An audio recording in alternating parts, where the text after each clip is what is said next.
शहापूर तालुक्यातील पवित्र क्षेत्र समजल्या जाणाऱ्या आजोबा पर्वत या ठिकाणी डोंबिवलीवरून 4 चाकी गाडीमध्ये काही भाविक आले होते।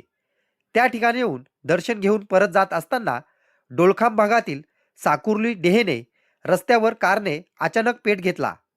हे जेव्हा चालकाच्या लक्षात आल्यावर त्यांनी गाडीतील सर्व प्रवासी यांच्यासह सामानासहित त्यांना सुखरूप बाहेर काढले।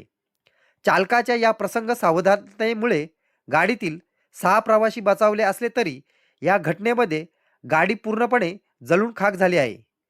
ही घटना घडताच स्थानिकांनी मदतीसाठी धाव घेतली आणि आग लागलेली कार विझवण्याचा प्रयत्न करून प्रवाशांना धीर दिला। न्यूज रिपोर्टर दीपक चंदे, मशाल न्यूज नेटवर्क। सदर गाडीचे प्रवासी माझ्या समोर आहेत, आपले नाव सांगा।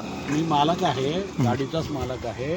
ते आम्ही आजा पर्वतकडे जाऊन दर्शन घेऊन परत येताना गाडीमध्ये बोनेटच्या इथे थोडंसं आग लागल्यासारखं वाटलं आम्हाला। थोडंसं आगीचा वास आला, त्यामुळे आम्ही उतरून ते थोडंसं बोनेट उघडून बघूया म्हणून असं विचार केलं होतं। पण तरी बोनेटकडे हात लावलं की ते पूर्ण तापलेला होता, पण उघडता आला नाही। आमच्याकडे जेवढं काय पाणी होती ते ओतून बघितलं, ते पण नाही थांबलं।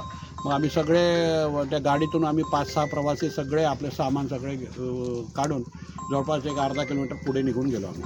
आणि तसं आम्ही स्वतःचं इकडं आता गाडी पूर्णपणे जळून खाक झाली।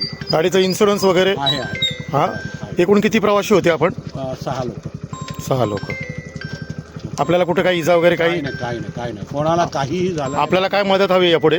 काही नको, आता आमची गाडी येते, आम्हाला घेऊन जातात सगळे। ओके, ठीक आहे, धन्यवाद। Okay, thank you. आपण जे पाहिलं असतील ते प्रवासी होते स्वतः। जी गाडी जळाली आहे त्यातले ते प्रवासी होते, बाकीचे सगळे सुखरूप आहेत। त्यांच्या नातेवाईकांशी फोन झालेला आहेत, त्वरित ते येणार आहेत। धन्यवाद। सदर गाडी ही मुंबईकडची गाडी आहे। साकुर्ली आणि गुंडे या रस्त्यावर गाडीने अचानक पेट घेतला, परंतु कुठलीही जिवंत हानी झालेली नाही।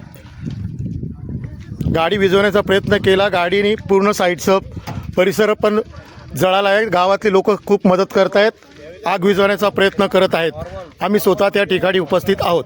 काय करताना पाणी